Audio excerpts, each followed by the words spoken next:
Sports Sunday live from our Channel 4 studios. Well, the Stanley Cup playoffs may not be mainstream nationally, but you can see by the local television ratings here already, fans have really missed them.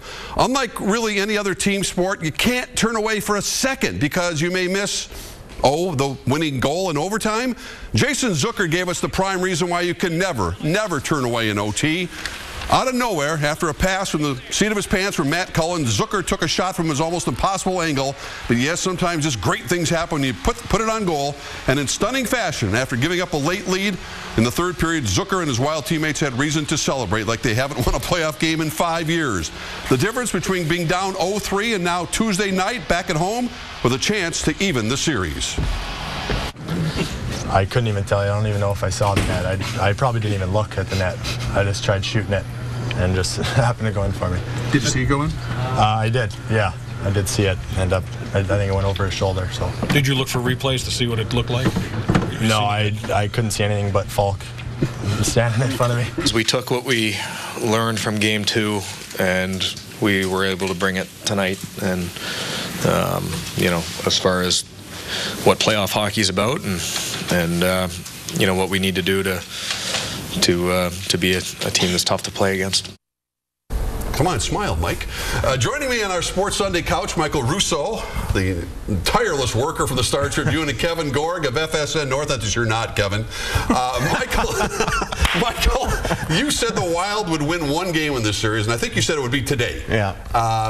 And that was very much in question when we went to OT. They play much better than they have in this series, and they can't play much better than they did today, can they? No, I mean, that was the great thing about today is that they had to really establish some physicality in this game. And the one thing about the Blackhawks from a matchup standpoint is, if you think about it, obviously they're deeper and more talented and things like that, but they're not very physical. And if you could punish those defensemen, I think a lot of teams think it is a way of neutralizing a lot of that talent. And the Wild did that masterfully today. It started right from the beginning of the game, and it wasn't just the Clutterbucks and the Setaguchis even that were doing it. It was even Pierre-Marc Bouchard, and again, to me, the coolest part of the game is when Jason Zucker hit Brent Seabrook and stood right over him. We'll see that in a second. Lasting impression from this game. Well, Kevin Gorg, I like to refer to you as Mr. Half Glass Full. 3 games against the best team in hockey, arguably. 2 of them have gone to overtime, and the Wild, really, if you look at it, had better chances in Game 1 in overtime than they did on the game winner eventually today. Yeah, and they've done this without Pominville, without Nicholas Backstrom, and to me, you know, Mike just hit the nail on the head. The physicality today, out hitting Chicago 34-13, playing the game the way they're supposed to against the Blackhawks, smart without the puck, slowing the pace of the game. They got away from their game in game number 2 and they got burned. Gave up 48 shots on those 5 goals. The recipe for success against Chicago is simple. Slow it down, be smart without the puck, and bang those bodies. Well, Michael, getting back to strategy, I can't believe this is the first time that head coach Mike Yeo has said, here's a good idea. Let's go bang these guys a little bit and it's punch them in the mouth and see what happens to slow them down. It really was one-sided and it really was effective, but it's not the first time he's probably been preaching this. No, and this is something that he preaches all the time, and this is the type of player that Mike Yeo was. I mean, you know, when he was a minor league guy, I mean, this is how he succeeded so many years and why he was the, you know, former captain of the Houston Aeros, and I think this is the type of hockey that he wants them to play throughout, and he's trying to preach this. You know, the problem is that they're really not built that way. They're not the biggest team, they're not the most physical team, but, you know, there's no excuse. If guys like Pierre-Marc Bouchard could do it, now everybody can do it, and I think they're going to have to continue to play this way the rest of the series, because you know that Chicago in Game 4 is now going to ratchet it up. Sure. And so now it's an imperative that they keep on going. Well, as we get into the first period highlights, despite the Wild's change in style play, Chicago still got on the board first, and here it is, typical Blackhawks scoring play. Johnny Oduya getting the goal here. Yeah, I mean, it was just a breakdown down low there, and that's all it takes with them. And they scored both goals, really, this from stepping up from the blue line into that left circle. And the Wild is something that they're going to have to be wary of, because they all have. The one thing that I've said throughout this series is that I'd be worried about their left D, because I think Oduya, Leddy, and Keith are as good as it gets. And Kevin, the creativity of Bouchard came through here. Yeah, and it's simple. Get the puck on net. Crawford's a guy who likes to play on his knees. Look at the rebound, and that's all Cal Clutterbuck hustling. Bouchard following up and supporting that play, going to the blue paint. And if you're going to beat Crawford, a lot of times it's got to be a muck and grind type of goal, and that's exactly what this was. The hard work. You got 2 green sweaters, you got 5 white, but you get the 2 green sweaters, get the 2 looks and the goal. So important late in that first period. The Wild really took over for a long period of time for the first time in the series, Kevin. It carried over forward to the second period. A scoreless second period, but it was, I think, the best sustained hockey the Wild have played in this series. Yeah, it certainly was, and the crowd, I think, was feeding off that. You could hear the energy level in the building just rise as they started to take over in the second period. They put the Blackhawks back on their heels, something we really hadn't seen in this series. You looked at the shot clock, middle of the game, they had doubled up the shots of the Chicago Blackhawks. They can gain confidence from the way they played the game this afternoon, and hopefully some of that will carry over because they're going to have to play a better game, as Mike alluded to, because you know the Blackhawks are going to come out and they're going to give you an absolute A game Tuesday night. We all love to follow you on Twitter, but look at here as we get in the second period right now. This is what happened. Setaguchi had a great chance to score here. Yeah, and it was, you know, they've actually on their power plays today they, did much better. They've made some adjustments on their power plays, and you know, I think Setaguchi's had a fabulous series so far, and really it was just a matter of time before the second line scored, and obviously that happened there in overtime. And other than Justin Falk roughing penalty, the Wild played physical but pretty smart here, and Clutterbuck doing what he does best as well. Yeah, exactly. And you know, Clutterbuck here is a perfect example of what, you know, this was the first time I think in this series where we saw some real hatred. This is playoff hockey right here. Obviously you don't want to take a chop to the neck, but Clutterbuck stands up for himself. Brodziak comes in there, defends Clutterbuck, and it results in a power play. And there's the moment you were talking about. Yeah, I mean, Brent Seabrook in games 1 and 2 really went after Jason Zucker twice. One actually led to a Setaguchi goal. But you know, I think this is the one thing that just pumped up the crowd today. I mean, he sits there and then he just stands over the guy. And I mean, you know, you could see afterwards, he basically said after the game that Brent Seabrook's leg pinned his leg in there, but that's really not what happened there. People loved following on Twitter, and you said, look, every time the Wild get on the power play, every fan, not every fan, most fans go, shoot, every time they get, that drives you crazy. The Wild have been more effective on the power play on the road than they have at home. Absolutely, and I'm not saying that's why, but 28th at home and 2nd on the road, and that's probably why the fans are getting fed up. And hey, I understand that they're restless right now, but the one thing here, I can tell you that it drives the players nuts, and the one reason that they struggle sometimes at home is that they get so antsy. Yeah. And so I just think, you know the only other market that I know that does that all the time, Nashville. And I don't think Wild fans want to be considered Nashville fans. Well, Kevin, as we get in the third period, 19,200 roaring on every shift. Zucker shot, Cullen nearly tipped it in, and this kid just took over here. Yeah, he did. I mean, an awesome game by Zucker. I mean, the speed that he has, it's one of the few Wild players that can open up the game against Chicago, and his speed seems to open up the rink for the guys that are on the ice with him. And I love the game that Matt Cullen had. I'm sure he wanted to have this one back, just couldn't deflect it in.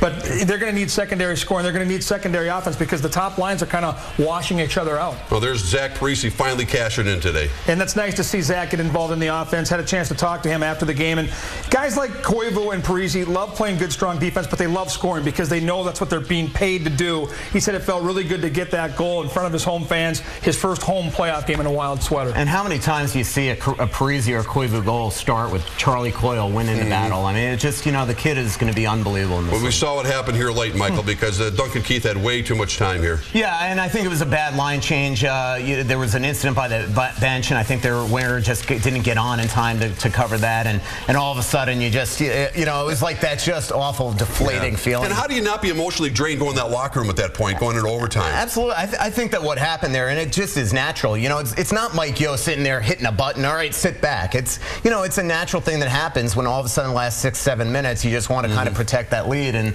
that's clearly what happened there, and it almost burned them. Well, the sudden death overtime lasted just over 2 minutes, but Chicago had a couple early chances to put this thing away, and you're thinking, here we go. Yeah.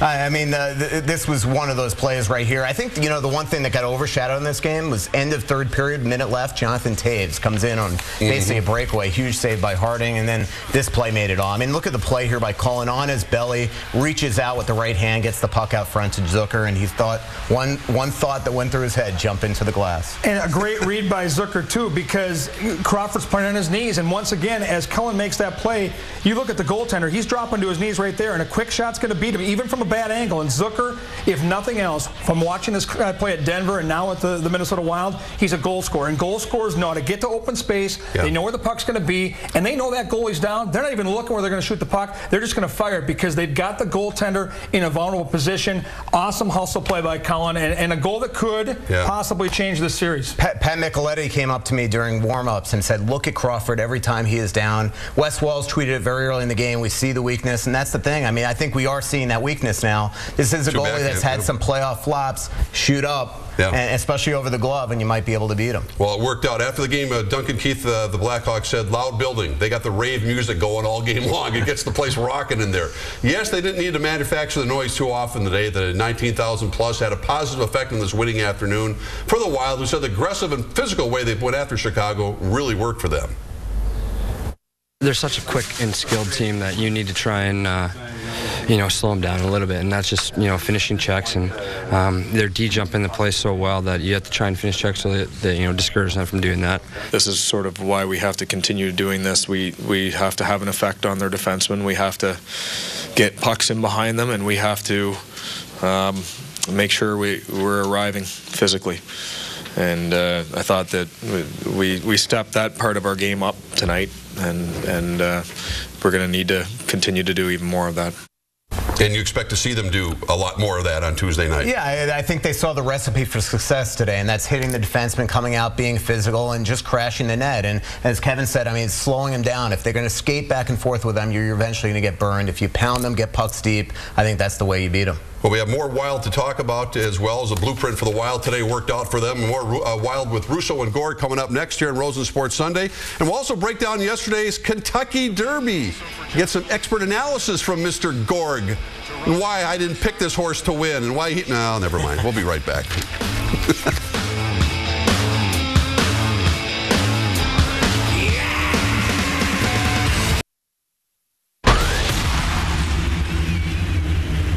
We got to come out hard again. It's our building. We got to take care of our own games, and from now on, I think everything can happen, and we got to deliver our best game. Mystery man Stefan Vayu back with Michael Russo and Kevin Gorg. We just were talking about Jason Zucker during a commercial break. He's had an up and down year. He had experience life in the minors even at the end of the year. But just quickly, how about Vayu there? I mean, is that a hockey player? Well, he's already got the cut under his eye, the black eye. I mean, it's good to see Vayu back on that team. Zucker, it's a great story. I mean, this is a kid that, first of all, he came up here right away in the midseason, and he was outstanding. Scored 4 goals, all in wins. Was big for them. And then his game seemed to take a tail for the worse. And when he was called that back up for those 5 games in a row, he just wasn't the same player. No points. Defensively, struggled. Didn't get pucks deep. And they sent him down saying, this is a tough time of year for young kids. Look at him now. And now look at him now. They bring him up for the season finale, and that line's gone ever since. I give him props. Kevin, as a former goalie, Josh Harding, under the toughest of circumstances, can he continue to play at this level, this entire streak? And what's going on with Nicholas Backstrom? Yeah, for me, it's the story of the series. I mean, knowing what Josh Harding has had to deal with the MS and trying to calibrate that medication, and then seeing that closing weekend, the game against Edmonton, he comes off the bench and lets a couple of questionable goals, and he's getting the cat calls on his home ice. To be able to have the mental fortitude to overcome that adversity, to go back out there and to play the way he's played in the series. If I'm Mike Yeo, I don't change anything right now. And even if Backstrom gets healthy, I understand he's been your guy all year long.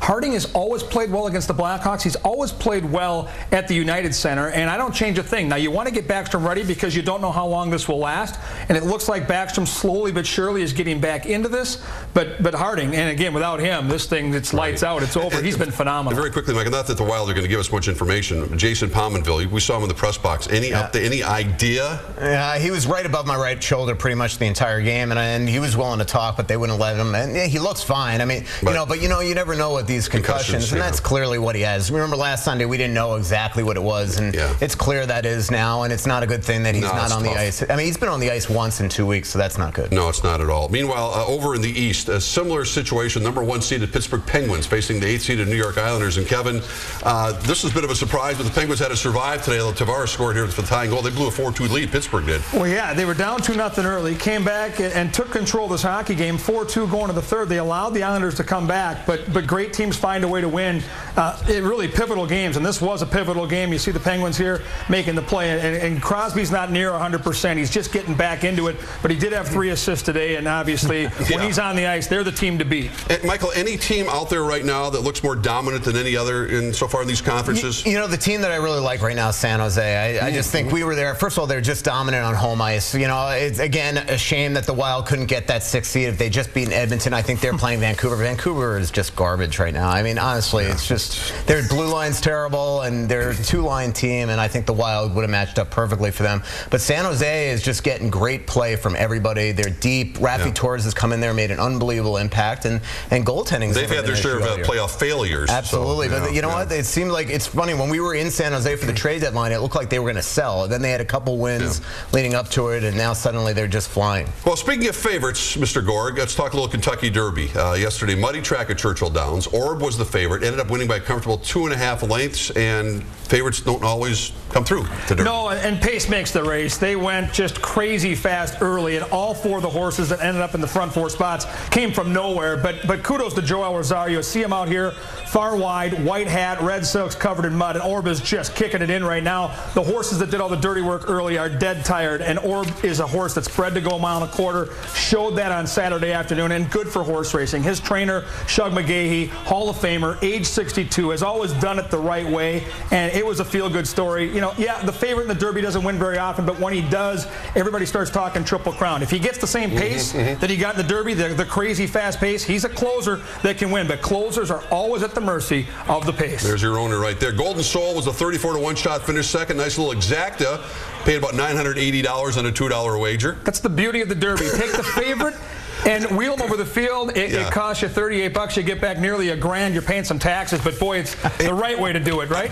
Last 30 seconds. What's going on at Canterbury? When do they open up? Well, they had a huge crowd. They had over 10,000 fans just to watch the Derby on TV. So everybody's amped up. They open up inside of 2 weeks on May 17th, a little Friday night before the Preakness. It's going to be great. Brand new facility out there, brand new tote board, and the partnership with Mystic Lake has been really good because now the purse structure's up. Better horses. They have 1,700 stalls. They're standing room only. They had 2,500 applications for stalls. You're going to see better horses, bigger fields, which means better betting and more fun. You are a machine. You're absolutely a machine. Unbelievable. Ask him anything. Guys, thank you so much for sharing your expertise and insight into what was a fun, wonderful afternoon of hockey at the X today. Let's see if it can happen again on Tuesday night.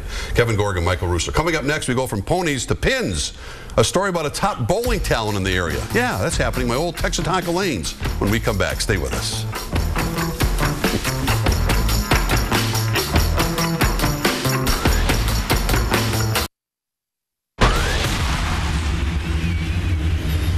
Our next story is about the ultimate clutch performer. There's a lot on the line when you're bowling for a 300 game now and in the future, if you ask some of the top high schoolers in the area. It's a cold, early spring afternoon at Texas-Tonka Lanes in St. Louis Park. A good day for an indoor sport. So I'll stay on the side. The talk is about bowling, and these 3 close friends know what they're talking about. Tyler Kleinpier is a 7th grader from St. Louis Park. Sarah Blankenberg is a sophomore for the Orioles.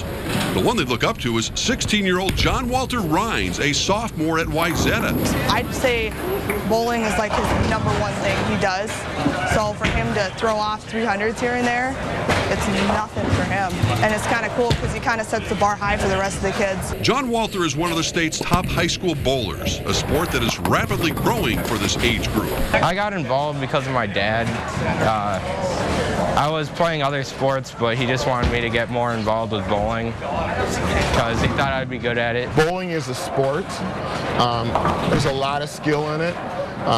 You know, my son probably has 8 different bowling balls because there's 12 different oiling shots that they could put out for different tournaments. He's been working the lanes for over 10 years and now has a .228 average and already has 3 perfect games this year alone. 3 that count, but I'd say about 19 that were in like practice. It is a lot, but I just try to forget about it. I just try to relax, just think about one thing. The motivation to be one of the best was ingrained by his father, but there's another factor.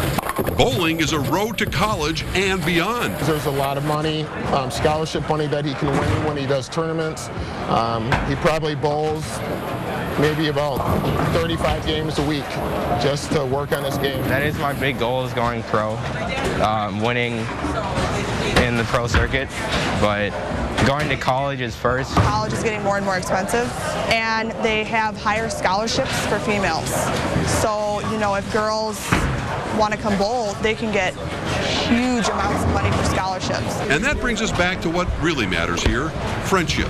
The bond that makes life so enjoyable. Yeah, practice can get tedious. Motivation sometimes needs a little help. I'm dedicated to it. I like bowling. I love it. Nice being around, getting to know new people, bowling different things. We help each other all the time. If they throw something bad, we tell them what to do different. These friendships mean a lot to me because it's not a lot of people. There's a ton of kids that bowl but aren't really good at it, but just I love practicing with them because they put a smile on my face a lot. I mean, as far as girls versus guys, yeah, there's a little competition there, but I mean, other than that, you know, we all get along really well. Very impressive young kids. Nice job by a photographer, Tom Ryther. Old Texatonka Lanes is my youthful look at that place where I used to hang out there every single day over there in St. Louis Park, and it's still there after all those years. We'll be right back to wrap things up after this. Stay with us.